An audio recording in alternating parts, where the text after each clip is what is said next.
bahagia untuk kita semuanya. Alhamdulillahirabbil alamin wa bihi nasta'in wa ala kulli syai'in wassalatu wassalamu ala asyrofil anbiya'i wal mursalin wa ala alihi wa sahbihi ajma'in amma ba'd. Yang terhormat Kepala Sekolah SDIP Madani dan yang terhormat narasumber yaitu CGP Angkatan ke-9 yaitu Ustazah Amin SPD, dan yang kami banggakan Ustazah yang hadir hari ini dalam kegiatan diseminasi aksi nyata modul 1 titik 4 dengan tema implementasi budaya positif calon guru penggerak Angkatan 9 SDIP Madani. Yang pertama-tama marilah kita panjatkan puji syukur kita kepada Allah Subhanahu wa taala yang mana Allah telah mengizinkan kita semua untuk hadir di kelas yang berbahagia ini. Tujuannya yaitu untuk mendengarkan bersama menuntut ilmu dari CGP kita yaitu Ustazah Ami dengan tema implementasi budaya positif. Kemudian selalu bermahkotakan salam tanpa umumnya pula kita hadiahkan kepada junjungan kita yaitu Nabi Muhammad SAW. Tanpa memperpanjang mukadimah, langsung saja untuk agenda pertama, marilah kita buka acara kita dengan lafaz basmalah. Bismillahirrahmanirrahim. Kemudian agenda kedua, kata sambutan dari Kepala Sekolah SDIP Madani kepada Ustaz Arif Hidayat, kami persilakan.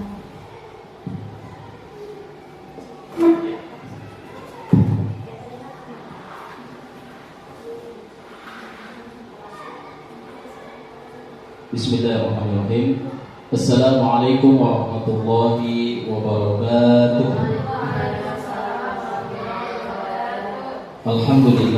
Alhamdulillahirabbil alamin wassalatu wassalamu ala asrofil anbiya'i wal mursalin wa ala alihi washabbihi ajma'in.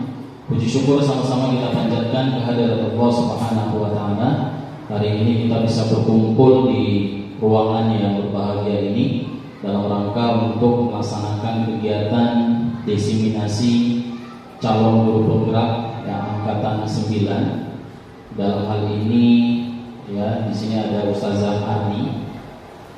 Kemudian surat beserta salam kalau pula kita hadiahkan yakni pangkuan baginda Nabi Muhammad sallallahu alaihi wasallam yang telah membimbing umatnya menuju jalan yang benar, jalan yang diridhoi Allah Subhanahu wa taala.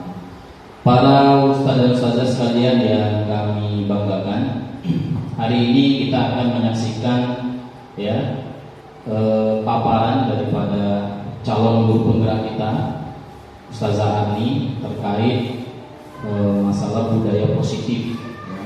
Jadi di dalam modul 1.4 itu akan ada dibahas terkait masalah budaya positif. Kalau kita lihat memang budaya positif ini memang bukan hanya dari CGP sebenarnya yang kita harapkan, tapi melainkan dari semua guru itu harus membudayakan budaya positif ini. Ya, kenapa demikian?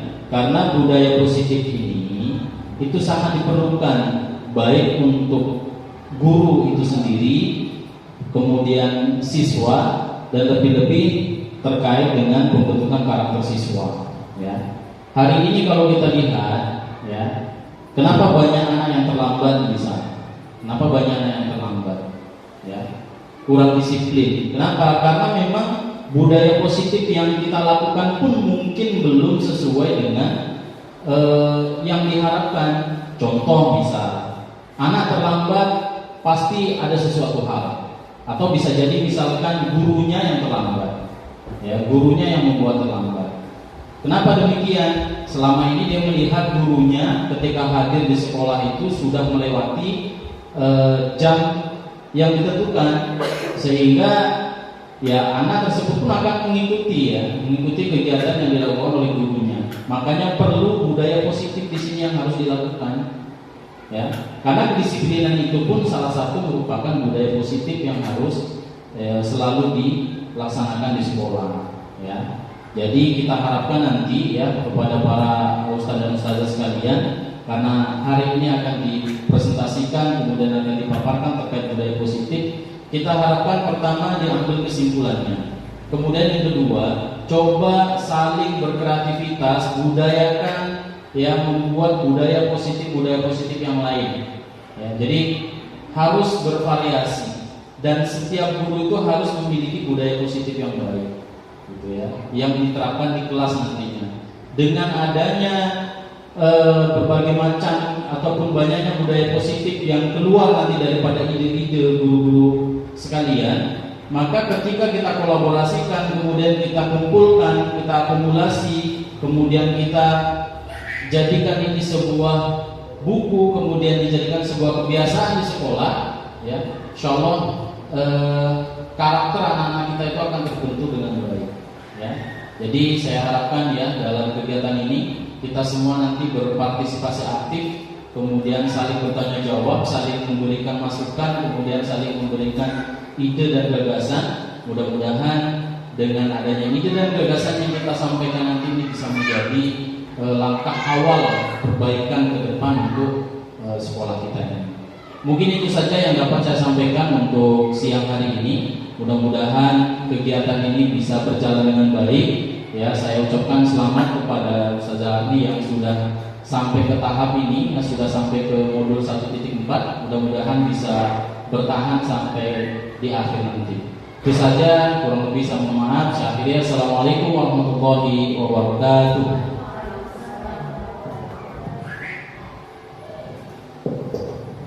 Baik, terima kasih kepada Ustaz Kepala Sekolah Ustaz Nari Hidayat atas kata sambutannya.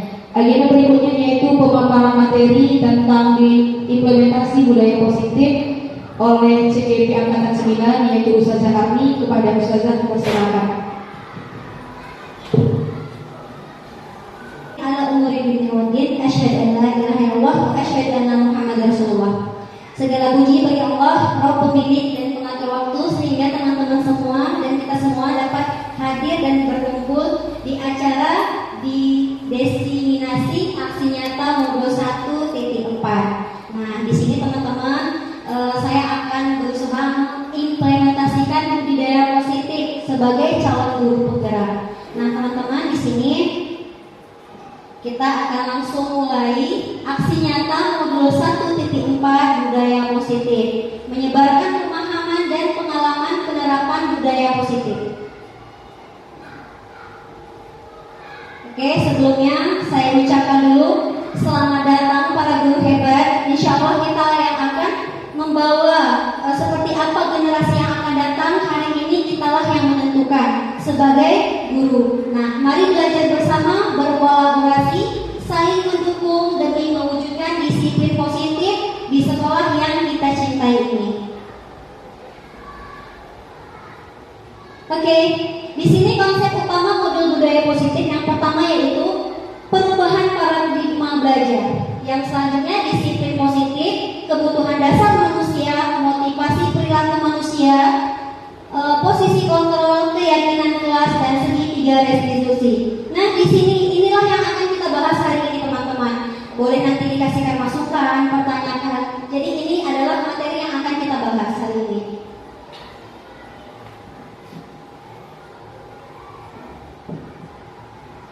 Pembelajaran dengan paradigma baru.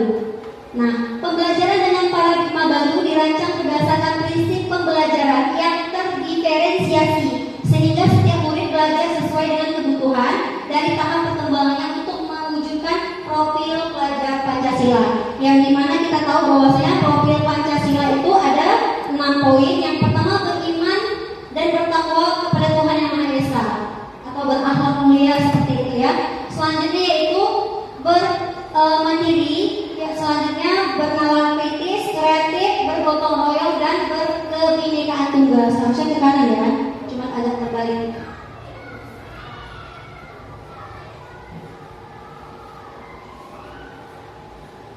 Oke, disiplin positif. Nah, di sini bisa kita lihat dalam budaya kita makna kata disiplin memaknai jadi sesuatu dilakukan seseorang kepada orang lain untuk mendapatkan kepatuhan, cenderung untuk menghubungkan kata disiplin dengan ketidaknyamanan. Selanjutnya, sebagai guru kitalah yang menciptakan anak-anak yang memiliki disiplin diri sehingga mereka bisa berperilaku dengan mengacu pada nilai-nilai kebajikan universal, bukan ekstrinsik. Nah, di sini disiplin positif merupakan salah satu cara menerapkan disiplin yang bertujuan untuk menumbuhkan kesadaran serta memberdayakan anak untuk melakukan sesuatu tanpa sogokan, ancaman maupun hukuman. Nah, selama ini tanpa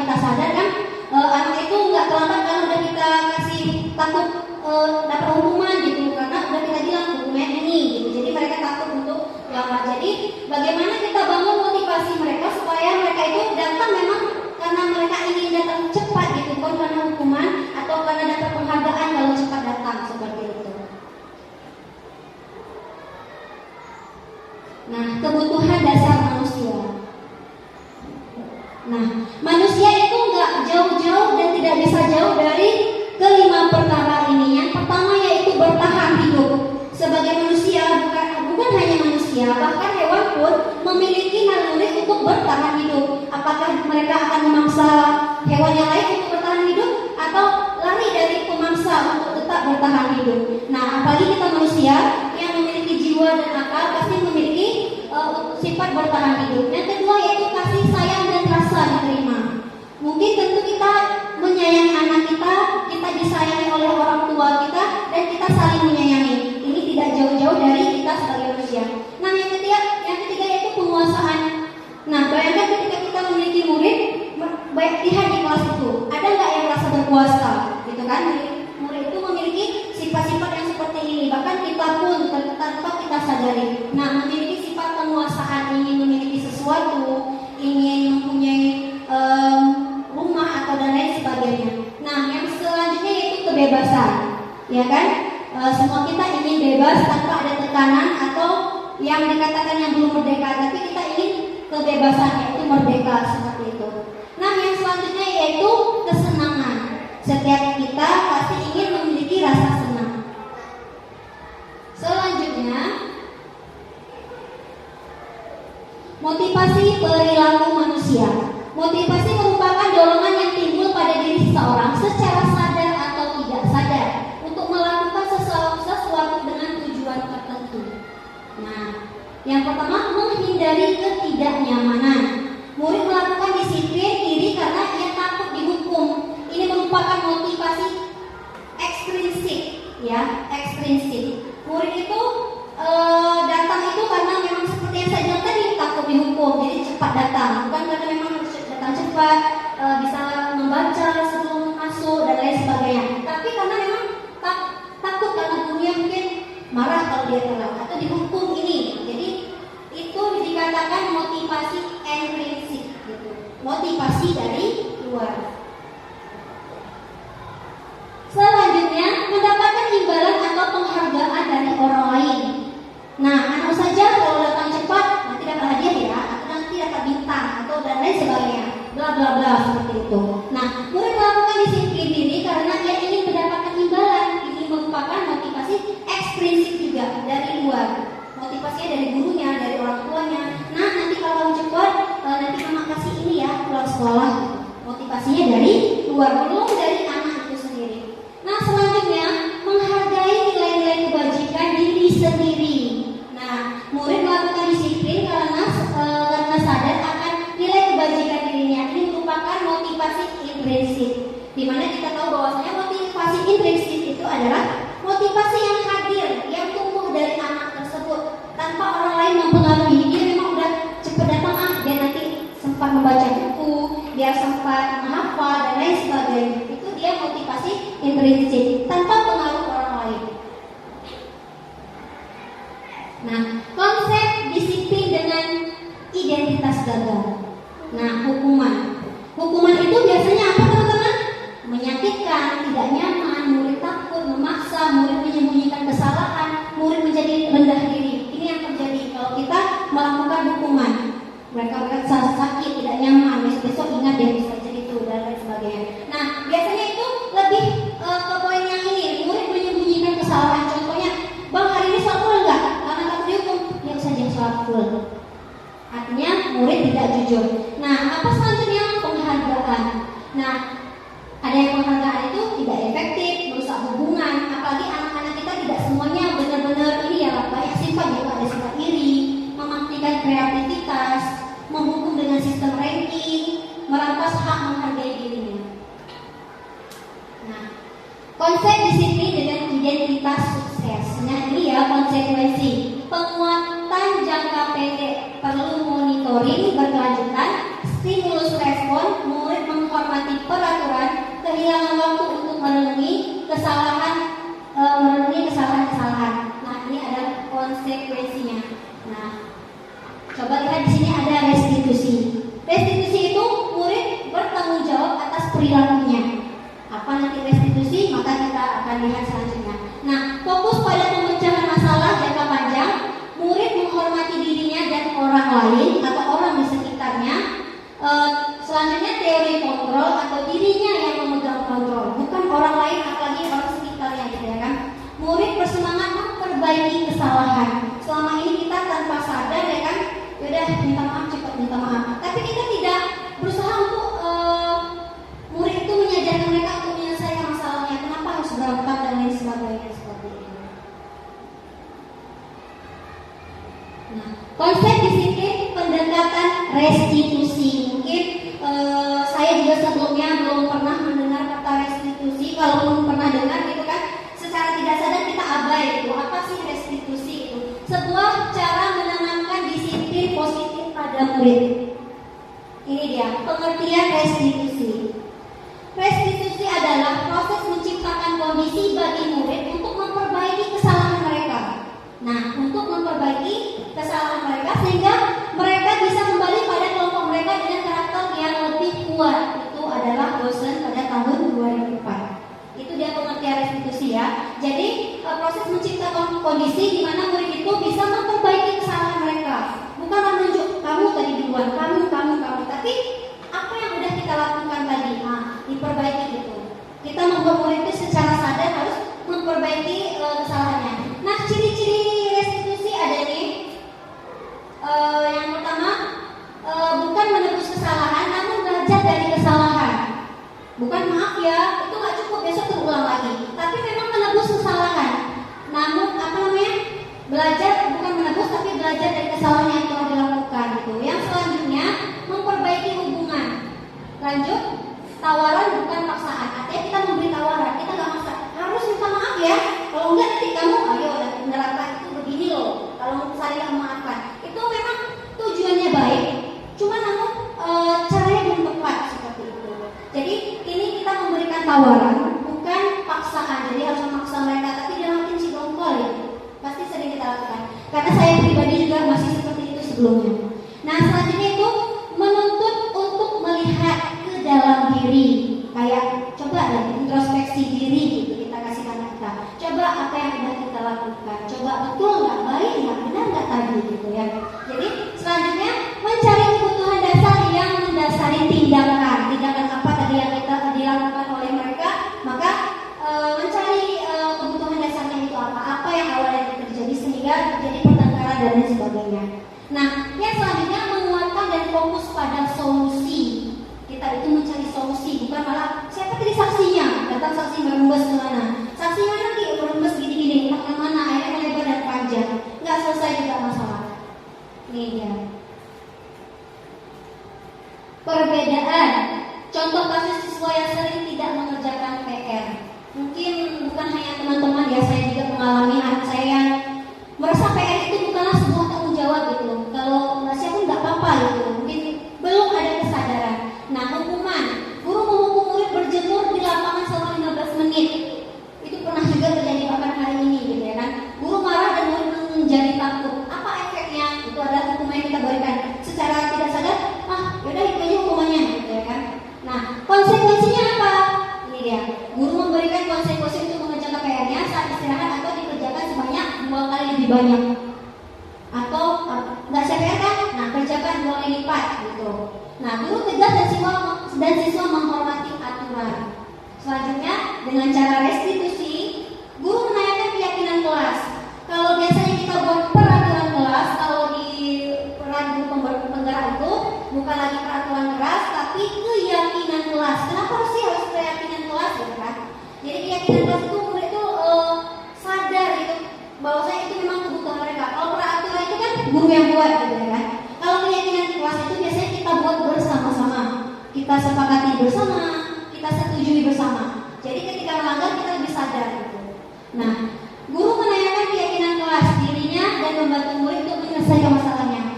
Di peraturan kita, di keyakinan kelas kita ada nggak? Boleh nggak terlambat? Jam berapa hadir? Contoh. Nah, seperti itu dong.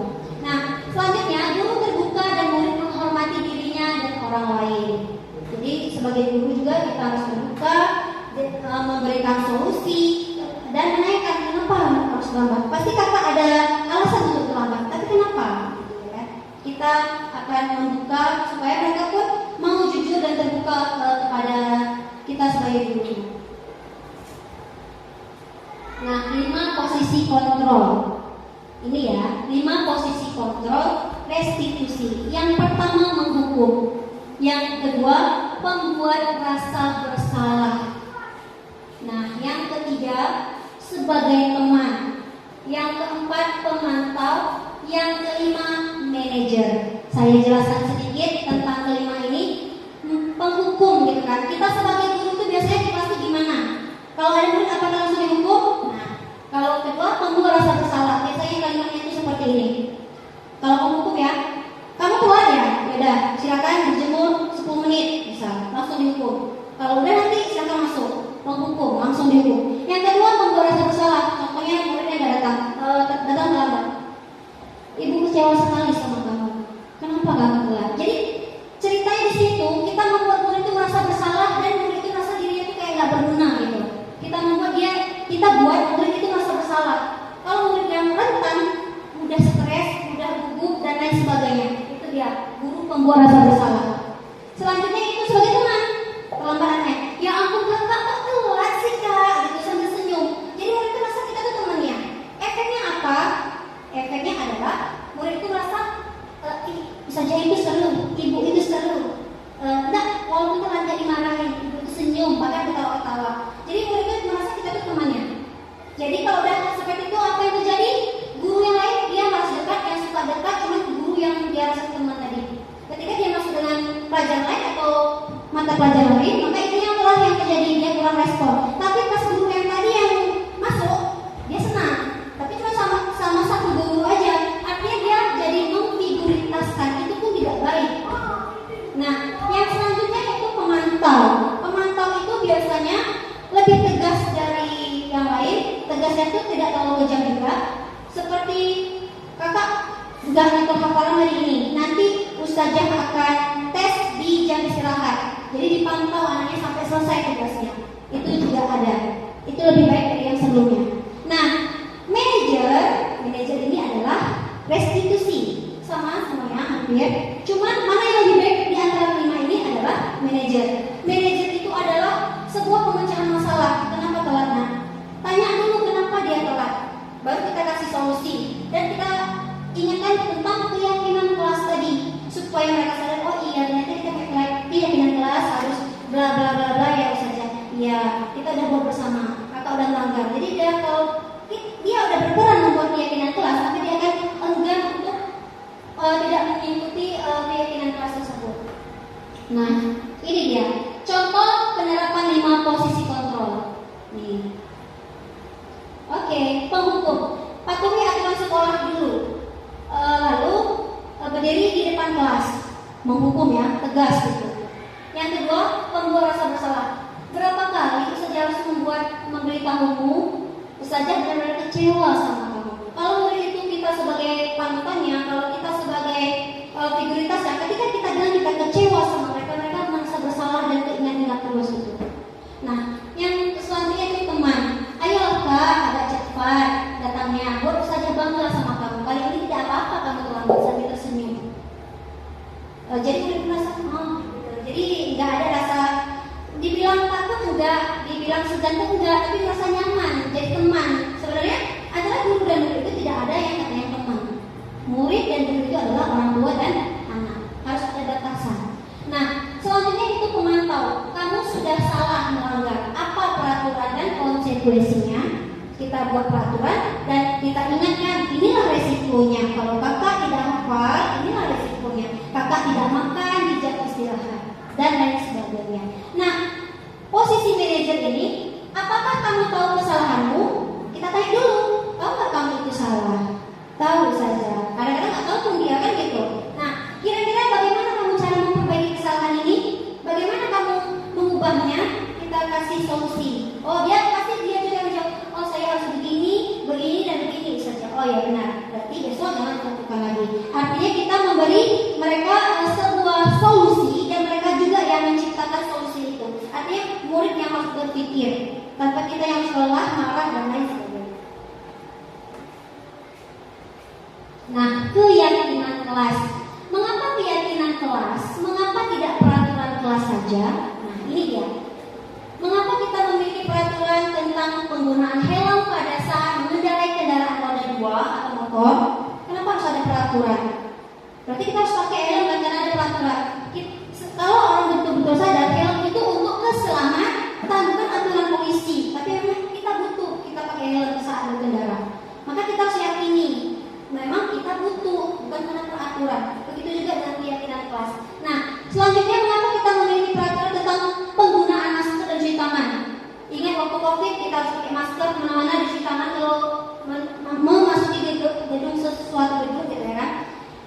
Kalau dipikir-pikir itu bukan aturan seharusnya, tapi memang kebutuhan kita gitu. Kita butuh pakai masker supaya tidak terkena virus dan lain sebagainya. Nah, itu yang harus kita sadari tentang peraturan dengan keyakinan. Memang kita yang membutuhkannya, bukan karena harus ada gitu.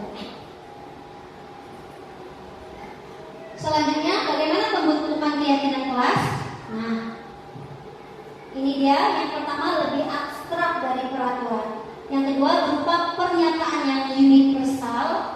Yang selanjutnya dibuat dalam bentuk positif, tidak dengan kata-kata murid harus datang jam segini, harus begini, tidak. Itu kalau menekan dan memaksa. Jadi kami, bahasa peraturan itu nomor 1, kami datang ke sekolah pada jam sekian. Kami soleh dan solehah saat mengikuti pelajaran. Artinya kami bersama-sama, bukan murid harus.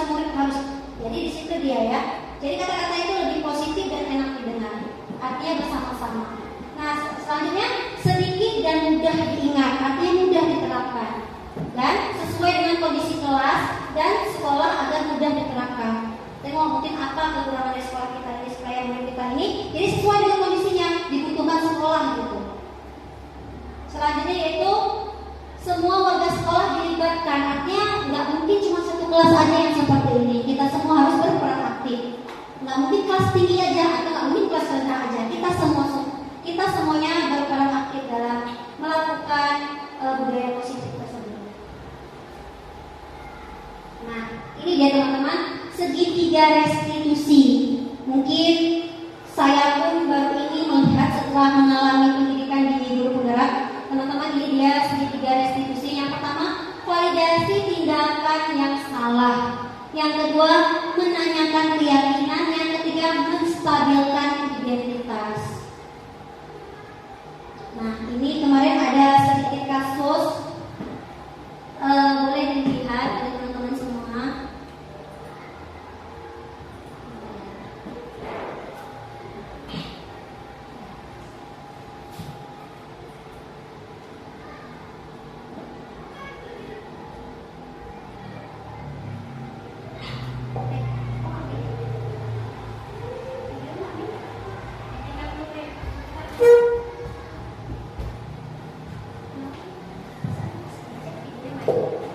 Ya, selanjutnya yaitu dalam penerapan program disiplin positif hendaknya guru memiliki standar kepribadian. Kalau kita sering dengar itu ada berapa kepribadian seorang guru? Ada 4. Nah, ini ada masuk beberapa bagian. Yang pertama standar kepribadian.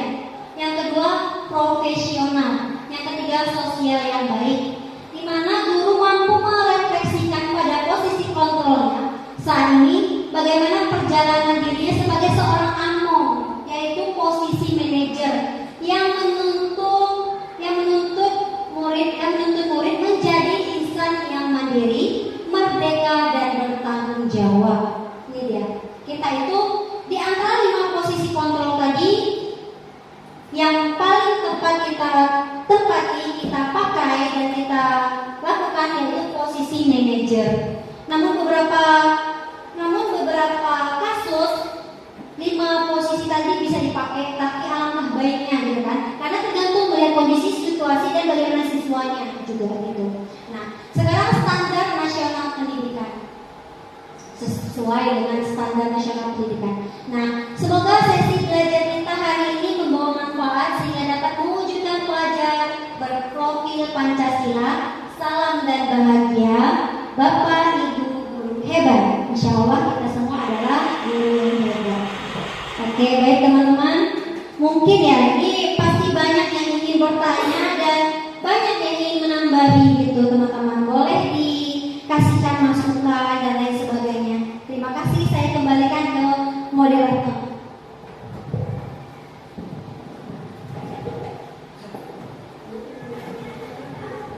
Terima kasih kepada Ustazah Arni atas pemaparannya yang luar biasa.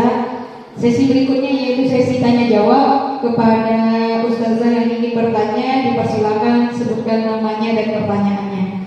Sekian, adakah? Oh iya, Ustazah dan Tasma.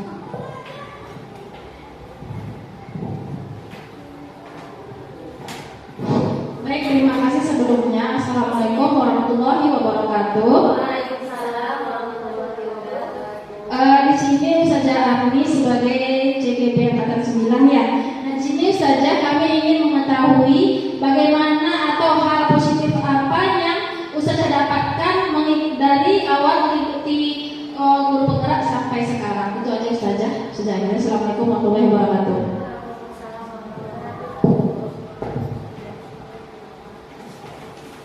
Terima kasih kepada Ustazah Intan atas pertanyaannya. Apa saja sih yang sudah saya dapatkan gitu ya?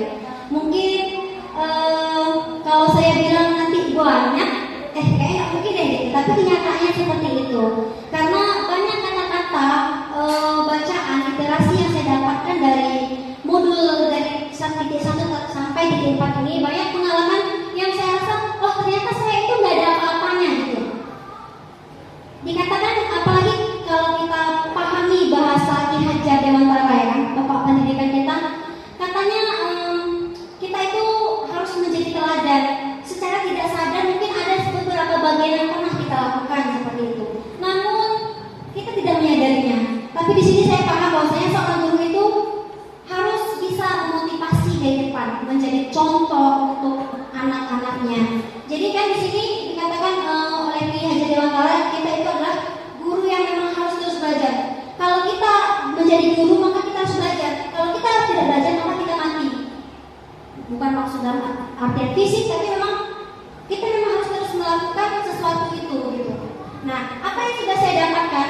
Saya banyak mendapatkan hal-hal yang positif. Bagaimana saya itu harus berpihak kepada murid. Kalau bahasanya itu menghamba pada murid. Saya awalnya bingung, emang murid itu Tuhan gitu? Enggak, ternyata maksudnya adalah menghamba pada murid itu. Kita itu memahami karakter setiap murid, berpihak pada murid. Dimana selama ini kalau kita ngajar, kalau saya pribadi itu ngajar itu gini, melakukan metode teacher center, berpusat sama saya aja. Anak-anak tolong perhatikan. Kira-kira seperti itulah. Jadi kita berharap anak itu melihat kita terus. Sebenarnya yang betul itu adalah student center. Artinya murid yang aktif, murid yang berperan aktif, bukan gurunya. Kita selalu saling menuntut. Nah, kamu kok nggak bisa sih, gitu ya kan? Kamu kok seperti ini. Berapa kali saya jelaskan? Ustaz jangan ceramah terus gitu. Anak-anak itu lebih paham kalau mereka lebih aktif. Coba buktikan, coba buat, coba baca. Artinya murid yang harus lebih hidup dalam diskusi, bukan guru yang selalu menjelaskan dan menjelaskan. Tidak semua orang sanggup selalu mendengarkan, apalagi murid kita. Mungkin kita pun dulu seperti itu. Jadi sekarang saya tuh kalau mengajar tuh lebih berpihak kepada murid, memahami mereka, menanyakan, oh kakak kayaknya kurang semangat deh kalau Ustaz jam begini, maunya gimana? Sesekali boleh dan kita tanyakan cara belajar mereka yang menyenangkan. Bukan berarti tolong saja, itu harus kita saling kembali. Apa yang mereka sampaikan kita saling kembali. Artinya kita, saya sekarang lebih paham itu mudah memahami anak-anak gitu. Ternyata memang saya yang harus lebih memfokuskan diri kepada mereka. Seperti itu saja Intan. Terima kasih. Ada lagi teman-teman?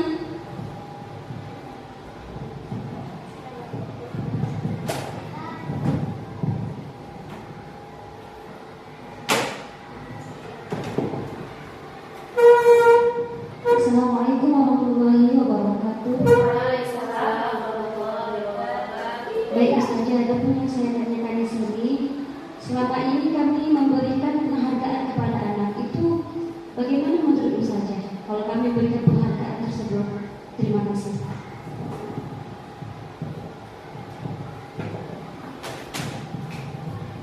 Terima kasih Ustazah atas pertanyaannya.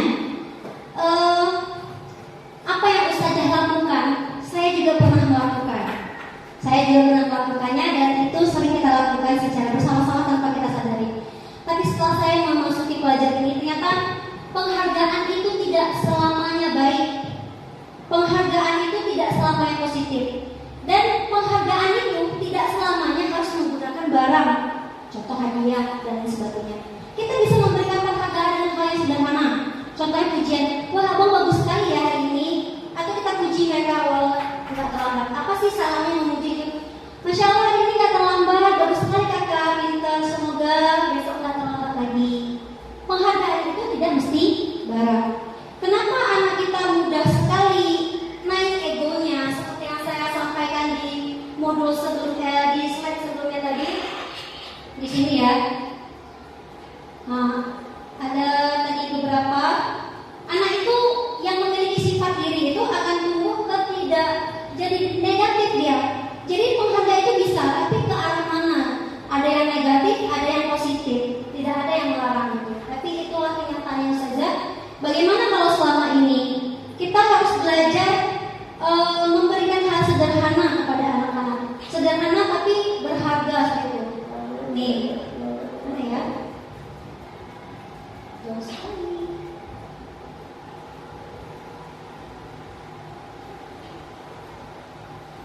Oh, nggak nampak ya? Nih, penghargaan. Ini dia ya. Yang kedua, merusak hubungan atau sifat diri. Ada beberapa anak kita, masih dia aja lah, kan? Muncul egoisme, jadi nggak suka. Lama-lama yang awalnya akrab jadi nggak akrab. Gimana caranya?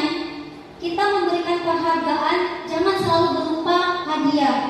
Kakak bagus sekali. Yang lain juga bagus. Jangan lupa memuji anak yang hari itu tidak menang juga. Sekalian besok juga pasti bisa juga memberi motivasi. Karena motivasi itu perlu. Mungkin beberapa anak kita itu belum muncul motivasi dari dalam dirinya. Jadi kita yang memotivasi. Mungkin dari rumah belum dimotivasi sama orang tua.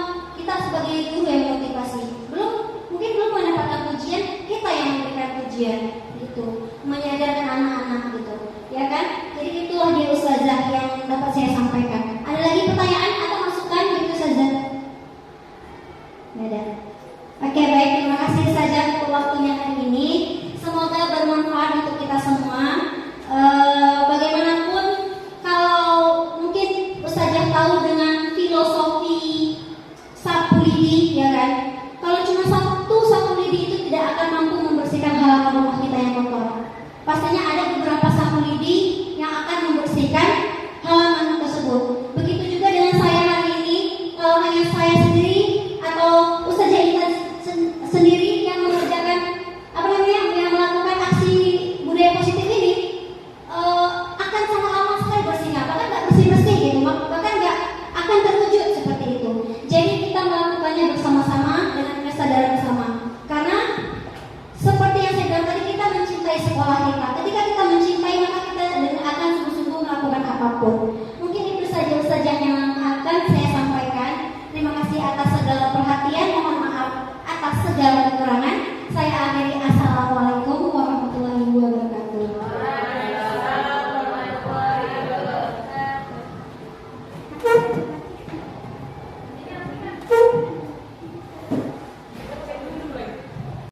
Alhamdulillah sudah selesai semua rangkaian kegiatan kita hari ini. Terima kasih Ustazah Arni atas ilmunya yang sangat bermanfaat. Semoga kita bisa terapkan kembali nanti di kelas kita masing-masing. Saya selaku moderator mohon mundur diri. Mari kita tutup acara ini dengan lafaz hamdalah. Alhamdulillahirabbil alamin. Dan saya akhiri. Assalamualaikum warahmatullahi wabarakatuh. Assalamualaikum warahmatullahi wabarakatuh. Saya Ari Hidayat, Kepala SD Islam Terpadu Madani, tempat di mana Ustazah Arni bekerja ataupun mengajar. Saya bangga terhadap guru-guru SD IT Madani yang memiliki etos kerja yang baik. Salah satunya kepada Ustazah Arni yang masuk dalam pendidikan program guru penggerak, bergerak, tergerak, dan menggerakkan. Diseminasi yang dipaparkan oleh Ustazah Arni merupakan aksi nyata dalam program guru penggerak. Mudah-mudahan budaya positif yang dipaparkan mampu dilaksanakan dan diaplikasikan dengan baik di sekolah. Kemudian kita berharap juga bisa menjadi motivasi untuk guru-guru yang lain agar terus aktif, kreatif, inovatif dalam menciptakan dan mengaplikasikan budaya positif sehingga berdampak kepada karakter peserta didik dan kualitas peserta didik menjadi lebih baik. Selamat kepada Ustazah Arni atas diseminasi yang dilakukan berjalan dengan baik, dengan lancar, tanpa ada kendala satu apapun. Demikian, Assalamualaikum warahmatullahi wabarakatuh. Assalamualaikum warahmatullahi wabarakatuh. Saya Cuk Nuri Asura, guru SDIT Madani selaku rekan kerja dari Ustazah Arni yang sedang mengikuti program guru penggerak. Menurut saya, diseminasi yang merupakan aksi nyata yang telah dipaparkan oleh Ustazah Arni mengenai budaya positif sangat bagus untuk diterapkan di sekolah ini, terutama mengenai disiplin positif. Mengingat masih banyaknya siswa-siswi yang melakukan kedisiplinan bukan karena faktor dari dalam diri mereka sendiri, melainkan karena faktor atau motivasi dari luar. Nah, dengan adanya diseminasi ini bisa kita terapkan bersama-sama di sekolah ini untuk membentuk siswa-siswi dengan karakter yang sesuai dengan harapan kita. Sukses terus untuk Bu Arni, tergerak, bergerak, dan menggerakkan. Wassalamualaikum warahmatullahi wabarakatuh.